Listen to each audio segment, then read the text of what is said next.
Right.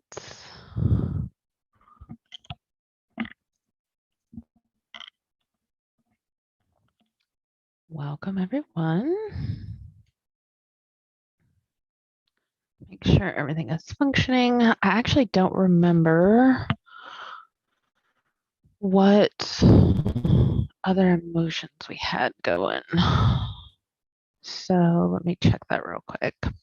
So I know today we're going to get into joy, but what all have we covered so far? Let me go check.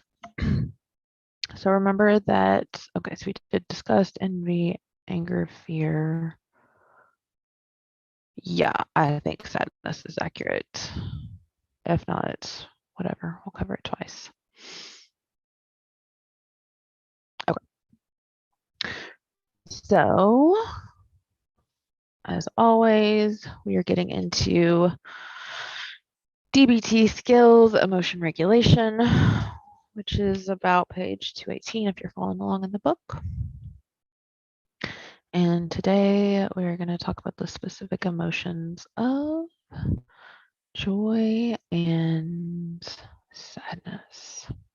So, to recap, remember, every emotion is justified, except for maybe shame, in some situations. And in some situations, it is not. It's either not justified, like it just doesn't make sense at all, like the fear of slugs or the fear of clowns. They're not actually dangerous. Or it's just not effective, like being angry in traffic. Anger is effective in some situations when you need to protect yourself, when you need to stand up for yourself, when you need to fight injustice or wrongs, but sometimes it's just not effective. You can't attack people who are going too slow in front of you. Or if you do, probably bad consequences. So when somebody tells you, oh, you shouldn't be sad, scared, mad, whatever, it feels really invalidating. And obviously, that's usually not helpful.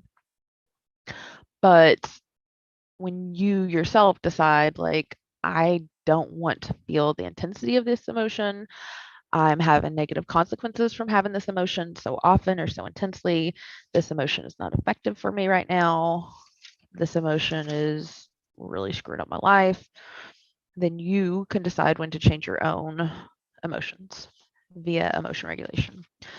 The fastest, easiest, and it's not easy, but the most direct route to changing your emotions is through your behavior, which is opposite action, which is what we've been talking about. So first we need to learn, what are the emotions? When do they make sense? When are they helpful? And then we learn what behavioral urge each emotion wants us to do. And then it's just a math equation. You do the opposite. Feels like crap, the hardest thing you'll ever do, moving towards something that brings up fear in you because you logically know that it's not dangerous. It's so hard. You're going against all of your biology, all of your experience, all of your trauma. And when you behaviorally do it enough, the emotion stops getting so high and stops coming up. You know, if you get into water over and over and over again, you get desensitized to it and you learn through your behavior that water is not dangerous in and of itself. Slugs are not dangerous, clowns are not dangerous, public speaking is not dangerous, and then it stops being so scary. So that happens over time, but also just the act of doing it, the emotion will increase sometimes and then decrease. So the act of backing away and having empathy will decrease anger in the moment. The act of having gratitude will decrease envy in the moment. Like it really does work pretty quickly. My headset actually, we're gonna guess that it's working today. One of these days, like I just won't even have a reason to say that on here, but that day is not today.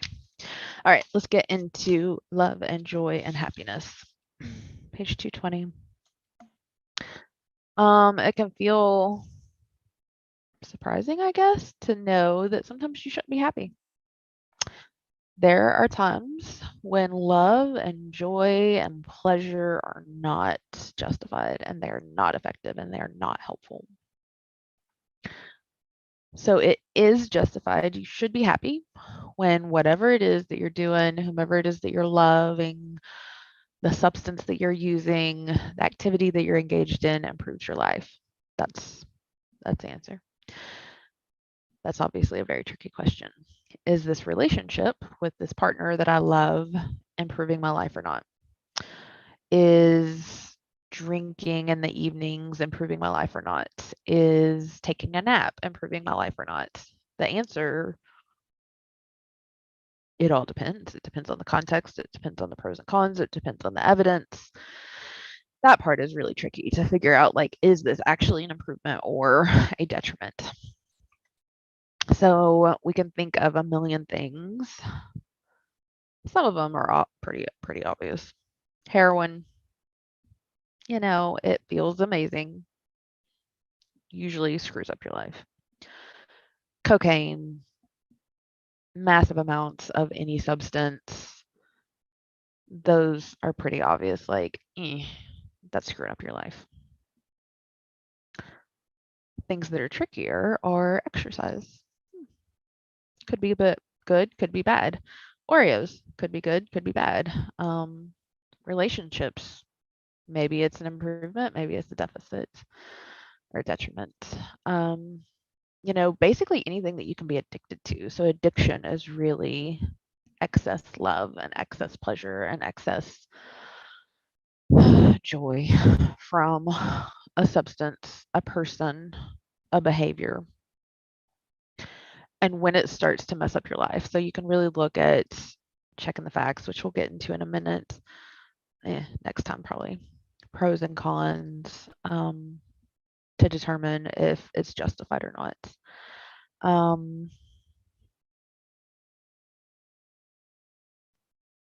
You can also look at, like, is this costing me money? Is it costing me relationships? Is it costing me jobs? Is it costing me self-respect?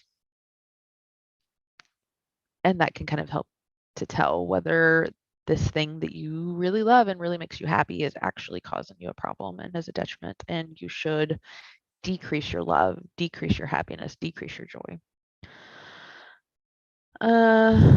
So the urge when you enjoy something is to repeat it.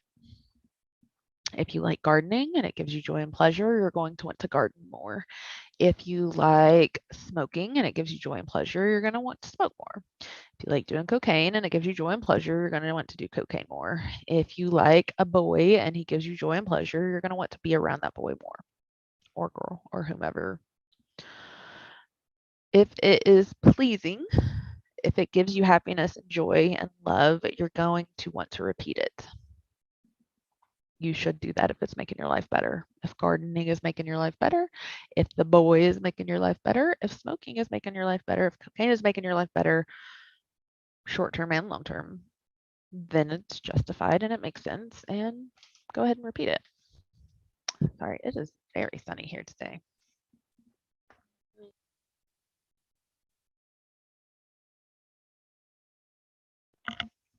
Okay. Unfortunately, like all things, opposite action. It's not going to be pleasant to reduce the amount of joy and happiness and pleasure that you have, because opposite action means avoid, ignore, deny, stay away from, stop. So, especially with BPD, we see like a favorite person, and we see addiction to relationships, and we see obsession with relationships, and we see repetition of behaviors. Washing your hands could be something that makes you feel satisfied and pleased, and you repeat it. If you repeat it 100 times a day, your hands are cracking and bleeding. You're spending all your time. Hey, Friar, what's up? You're spending all your time doing that. It's a detriment to your life.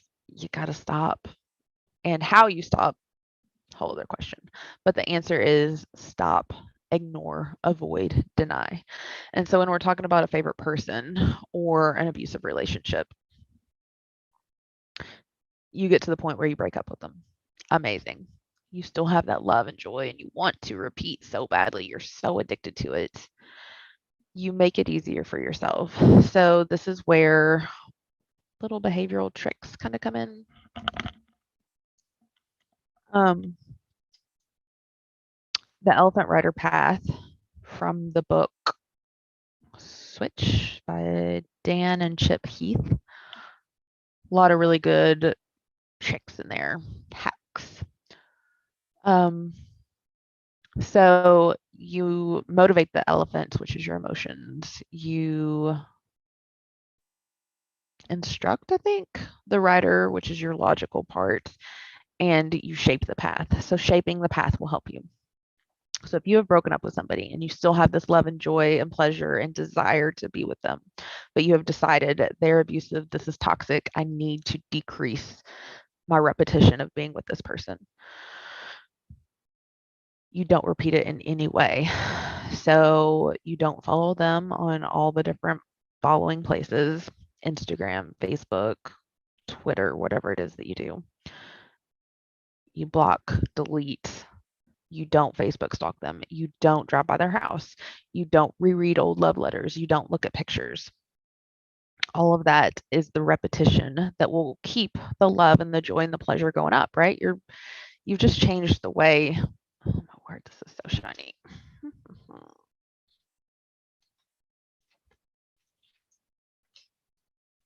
There we go.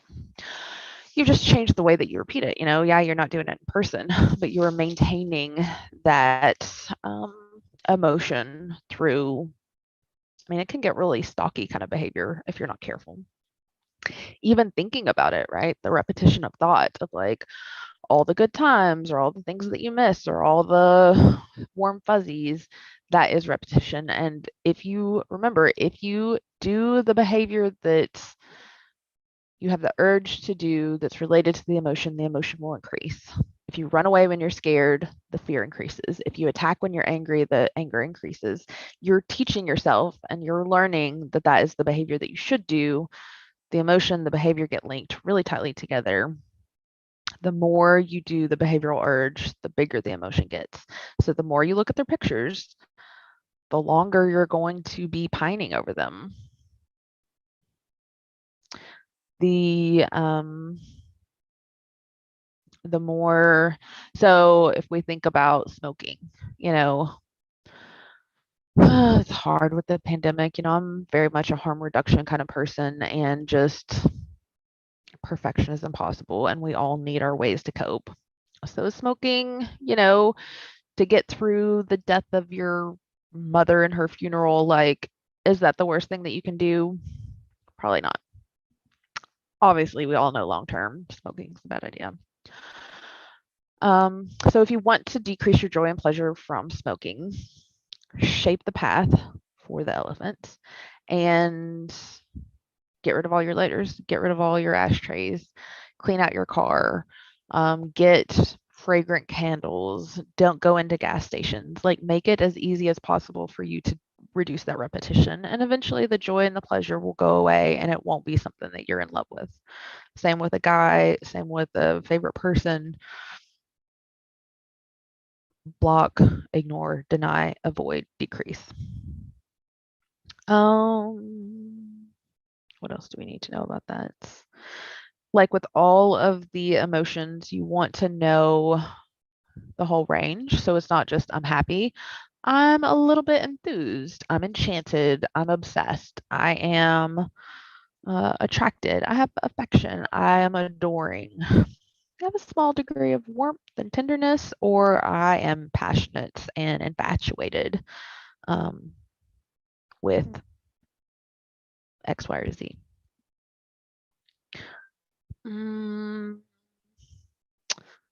physical and mental kind of expressions for love and joy are really that obsession, that kind of narrowing of focus. It's usually a warm, bubbly, energetic kind of feeling.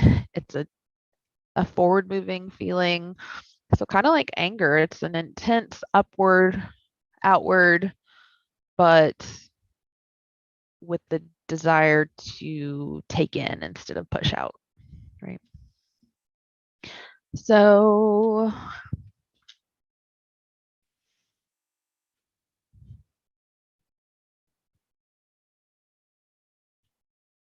that's about it on love and joy. Remember that they can be just as negative as any other emotion or just as, yeah, problematic.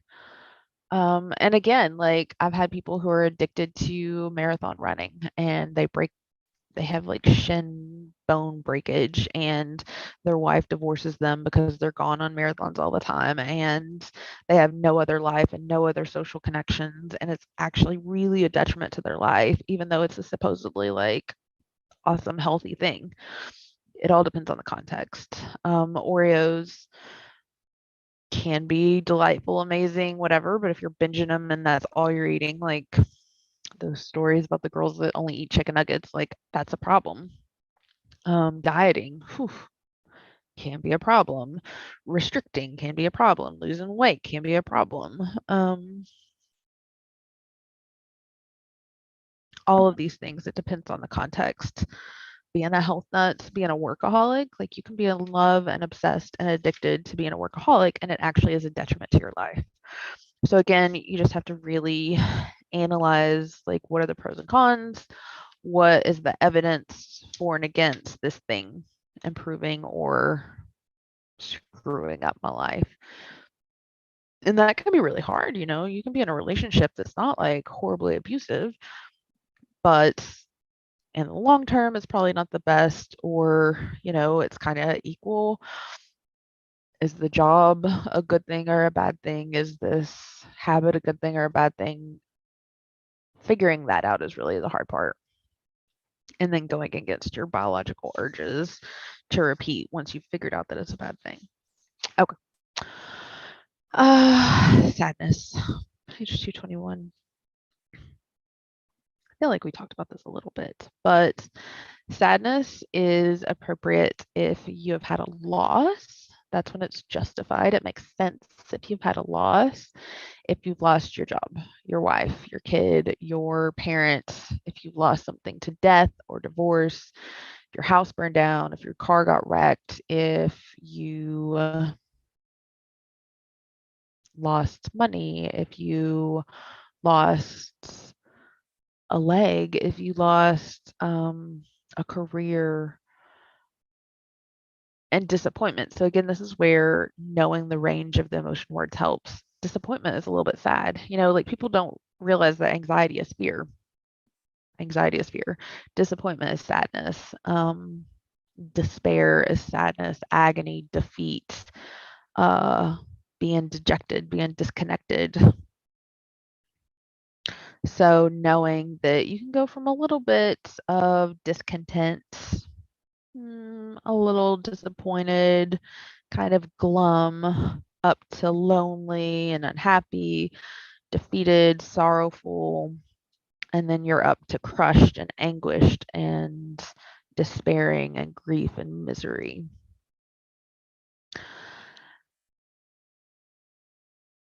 All that stuff makes sense if you've had a loss.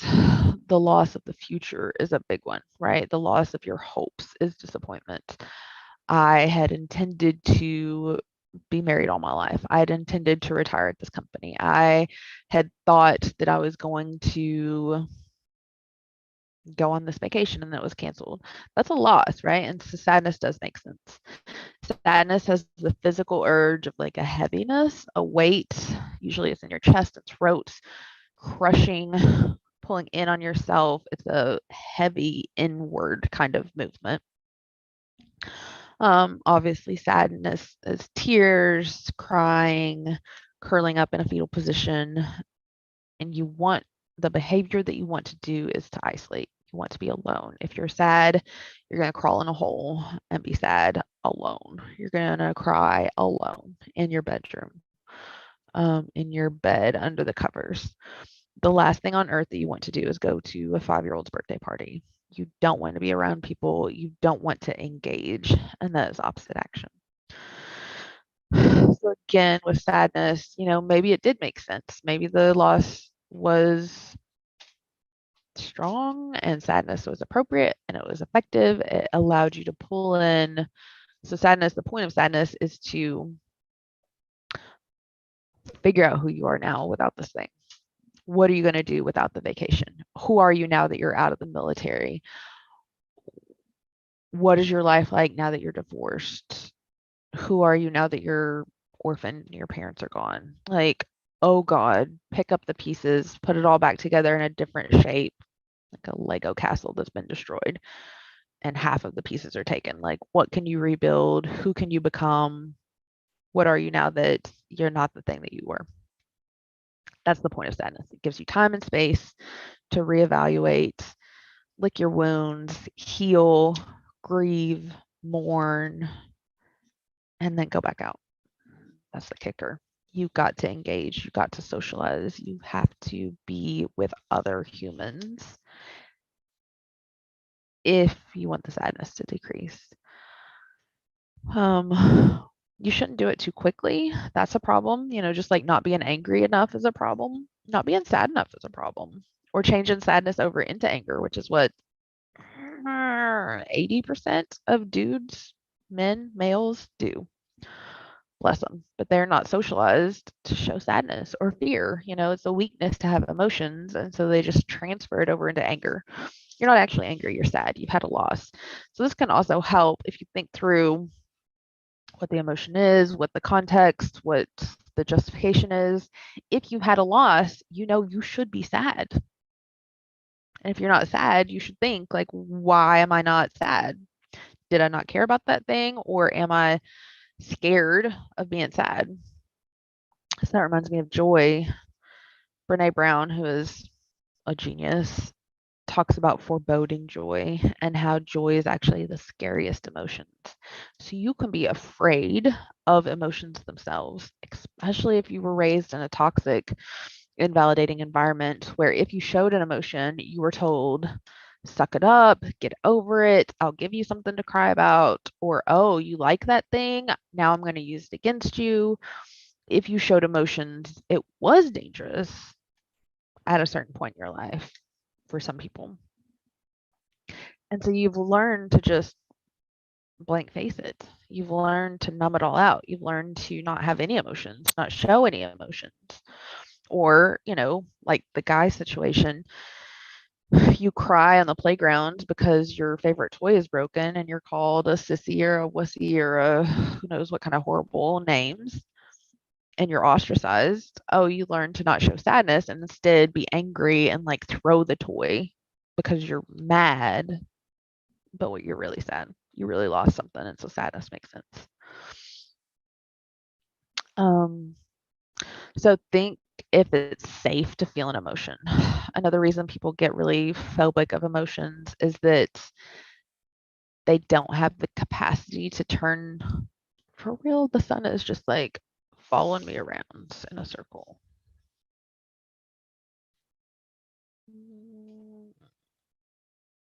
I don't know. Okay. So prior to all of the skills building, if you didn't have an emotional dimmer and you just had a light switch that was like on or off, incredibly intense or nothing at all, emotions could be dangerous. You allow yourself to feel anger and now you're punching a wall and getting fired. You allow yourself to feel sadness and it overwhelms you for 3 weeks and you're in the bed. So 0 was preferable to 100. As you gain skills, as you become more competent in recognizing, oh, I'm starting to feel angry, because even though it feels like you go from 0 to 100, you actually pass through 1, 5, 20, 70. You do pass through it. It can go by in a blink. And so you don't realize that you pass through the going up. But that's why you need to know what your body is doing, that what your thoughts are doing, that you're having a slight increase in your heart rate, that you're having a little bit of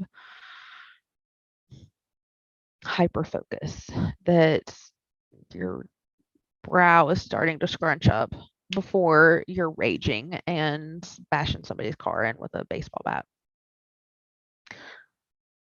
So, I mean, I guess there could be a case to be made that emotions can be dangerous if you don't have the ability to regulate them at all.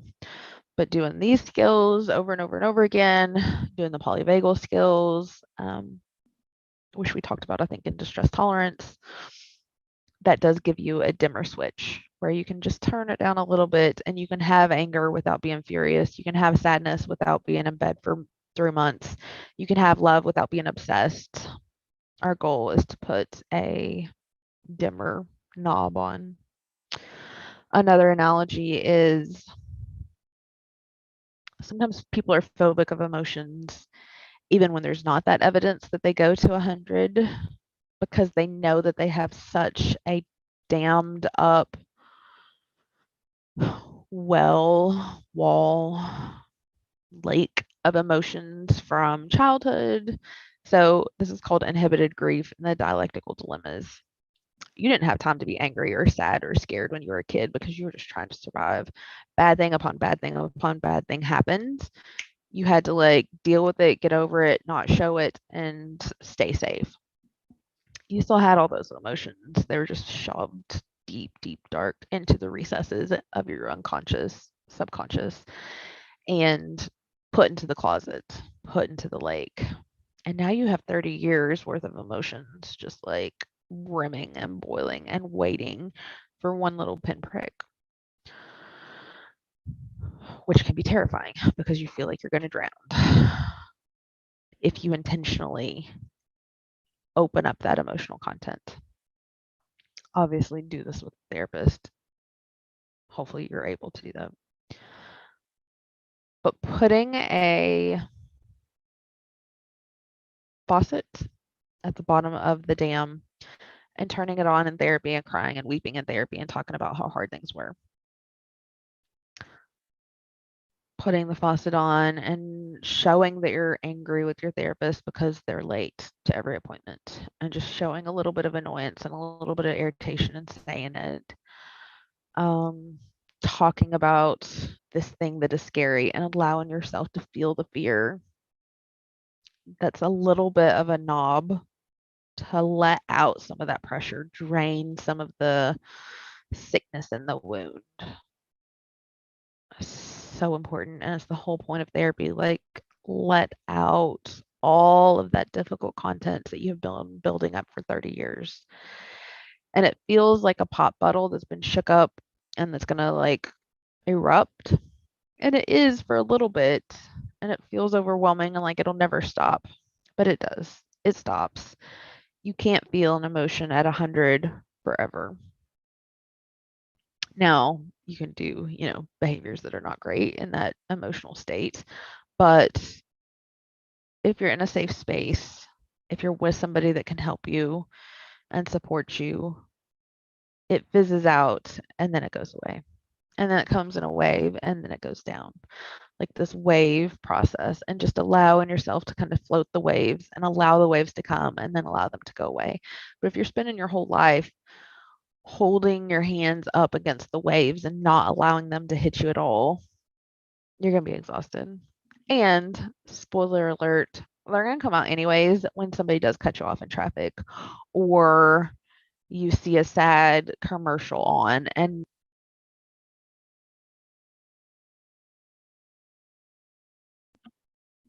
now you're weeping because of the commercial, or the first guy that gives you attention and you're in love and getting married. Like that dam will break.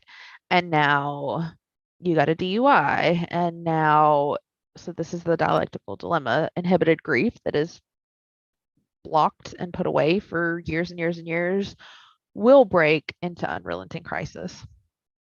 Now your bills can't be paid. Now your electricity is being turned off. Now you don't have a way to take care of your bunny rabbits. Like, and now your family's having to come in and help you. And now they think that you're a hot mess. And look at how this always happens. And she's always got some kind of drama, some kind of problem. It's because you don't know how to emotionally regulate and because you have 30 years of trauma stored up and emotions stored up that you haven't had the chance to process through. So, processing emotions in therapy, hopefully with somebody else, allowing yourself to feel them and express them, learning to get a dimmer switch instead of an on off switch. These are the things that will allow you to not be a slave to your emotions and not be just whacked upside the head. Like, it is so hard watching people just be beaten up by their emotions and shocked by them and surprised by them and like screaming inside themselves, like, please, no, don't do blah, blah, and just out of control and overwhelmed by their emotions. It really sucks. And I've seen people, and I don't want to say control your emotions, but just surf them, moderate them, have some say in it so that you're not just, no offense, but like a 2-year-old or a 6-month-old or an animal that is just whatever emotion flows into them comes out of them. That can be really dangerous. And if we were animals living in the woods, that would be helpful, because we would never have an unjustified emotion, theoretically. But we're not, we are terrorized by the plastic snake that somebody threw on us, or when we were locked in the closets on accident when we were playing hide and seek, you know, and then that emotion increases and becomes twisted and warped and changes the rest of your life and the rest of your emotional processing. So just allowing whatever emotion comes through and letting it out completely, also not a good idea, right? So in DBT, the answer is always going to be the middle path. Too much emotions have free reign, emotions come in and then they are expressed, actually not healthy. Zero emotions, controlling all emotions, suppressing all emotions, also not healthy. Having choice is the goal. So that is joy and sadness. So the reason that joy is so scary is because then you have the potential for sadness. You know, if you love something, if you like something, you could lose it. And holy cow, that's scary. That is dangerous, like you could lose it. You could become sad. But it turns out that it's better to love and lost than never loved at all. Like you can, with skills, with help, tolerate sadness, tolerate disappointment, tolerate it not going the way you want it to, tolerate somebody breaking up with you. And so then joy doesn't become so scary. You can fall in love and then it not work out and you be okay. You can get the dream job and then the job turn out to not be what you wanted and you be okay. You can, whatever, like you can have joy and love, have loss, have sadness, and survive it all. And that is going to make a much more meaningful life than not allowing yourself to have any joy, trying to prevent sadness. Because, like Brene Brown says, you're still going to be sad. You're not going to be able to save yourself from sadness by never feeling pleasure or joy or happiness and never developing any connections and relationships. Even if you were to do that, you would be so freaking depressed. Like the point of being alive is the pleasant emotions. They're not good or bad emotions, but some are pleasant: curiosity, hope, wonder, awe, joy, love, and relationships. Like that is why we're alive. Being creative, being connected, having emotions, having pleasant experiences. And if you numb one emotion, you numb them all. And that is depressing. So depression obviously can start with sadness, but deep, dark, solid 20-year depression is apathy. It's numbness. It's a loss of taste and smell and color and vibrancy and pleasure, joy, hope. It's a decrease of those, but it's also a decrease of anger, When you're depressed, you don't give a crap. Like, you're not angry. I mean, obviously, there's different kinds of depression for everybody, so I'm not saying this is true to everybody, but in a lot of depressions, you don't even have the energy to be angry. You're not angry. You're not sad. You're not happy. Yeah, sometimes fear is an easier thing to come in there, but sometimes when you're so depressed, you don't even care enough to be scared. That's when you're walking around in traffic. Like, who cares? Depression is, yes, delayed grief as unrelenting crisis is going to come out, and it's also going to come out as chronic fatigue or irritable bowel syndrome or migraines or any of the number of chronic conditions, um, like immune issues. Um, Goodness, what are all of them? There's a million of them. Um, it will mess with your nerves and it will mess with your immune system. Suppressed emotions will slowly kill you and make your life miserable. And then you have all of these crises that you just have to pick up the pieces. And then it's a never ending loop, right? So now you've got all this delayed, unprocessed emotions. And so you drink and then you drive and then you get a DUI and then you lose your license. And that is embarrassing. That is scary. That is sad, right? And so now you've got fear and anger and sadness and shame. You don't have time to deal with it. You're trying to get your car out of impound. You're trying to figure out how to keep your lights on. You're trying to, you know, fight with your family about how, who knows, whatever, right? Each one of those crises, more emotions. They're just going to get shoved into the back of the closet and built back up. And then when you open the closet door to get out a coat, bam, all of your new emotions that have been unprocessed are going to fall at you and you're going to do something impulsive. So, impulsivity is a fantastic emotion regulation tool.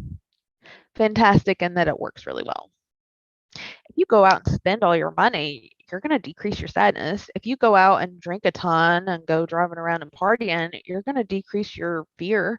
If you punch a wall and, you know, whatever, bust the window of your ex-boyfriend's car, you're going to feel like your fury and anger have decreased. If you act on that urge, it feels so satisfying and it works, right? Impulsivity does decrease the emotion really quickly. And now you have all of the crises, right? So when you have all of that emotions and they break, that's when you become emotional, or that's when you become impulsive. You do stupid things to get out of it really quickly. And then you're in the rubble and the debris and the detritus and the flotsam and jetsam of the flood. And now you're picking up the pieces and you have all this other emotions that are just building back up and building back up and building and back up. This is also where we can see people go through periods of stability. So had a lot of like 45-year-old women who were married for like 20 years. They were a hot flaming mess when they were a teenager, young adult. They got married to a fairly stable person. They get divorced or they hit midlife crisis. Usually they get divorced. And now all of a sudden they're presenting with all of the symptoms of BPD. Sometimes you can find something to hang on to, a job, a career, a spouse, and you can mirror them and mimic them and use them as like an external kind of thermostat. And you can not be impulsive for a while. You can stay stable for a while. And so when you lose that thing, it can be really shocking of like, oh my God, how am I a hot mess at the age of 45? And it happens. It does happen quite a bit.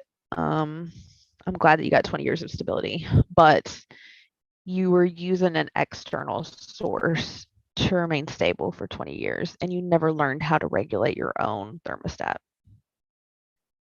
Absolutely, we get better at things that we repeat, including the bad things. Okay, so that is the dialectical dilemmas of unrelenting crisis and inhibited grief. That is sadness. To decrease sadness, to decrease depression, you have to get out, you have to engage, you have to do something with people, preferably. And remember, it's going to feel like crap. Like, you cannot wait until you're motivated to do the thing. You do the thing and then you get motivated. It's going to feel like crap to approach things that are scary. It's going to feel like crap to reduce something that gives you pleasure. It's going to feel like crap to be kind to something that makes you angry. It sucks. It feels so bad and it is so hard. And that's the only way that you're ever going to get control of your world is by doing the uncomfortable thing and just knowing that it's uncomfortable and that you can do uncomfortable things. We can do hard things. As you do it more and more, it gets easier. You're lifting a weight, you're getting stronger, you're being assertive when you need to be assertive, you're being kind when you need to be kind, and you build it up incrementally. Don't try big things too quickly. Teeny tiny steps, and you'll eventually get there. Again, this is really hard stuff. I hope that whomever is watching this and whomever is needing this has somebody to walk with you along the way. But, these principles are just truths. So you can apply it on your own without somebody like directly guiding you and instructing you on it. It's just easier to do it with somebody else. But if you don't have that option, then by all means, at least start to like shift your brain and think like, oh, maybe there is kind of a logical way to organize all this. And just for my own personal work and career and helping people, I've seen some real hot mess people get way better. People that were so impulsive and nearly dead and doing things that would kill themselves or kill other people or get themselves in jail or whatever. Like, the most destructive life tendencies, let that stuff go and have like a pleasant life. Like, it really is possible. So have hope. Don't be scared of having hope. Start to just kind of turn your mind is a skill. Believe it's in distress tolerance. Yeah, it's in radical acceptance. So don't worry about like believing it hook, line, and sinker. Just like kind of orient towards that way and just take a look at it. And then over and over and over again. All right, y'all. I am out of here for today. We will be back next week and getting into check the facts, which is a really helpful cognitive tool to get your logical brain to come online and be like, okay, for real. What's the deal with this emotion? Does it make sense? Is it helpful? Should I change it? Whatever. Checking the facts is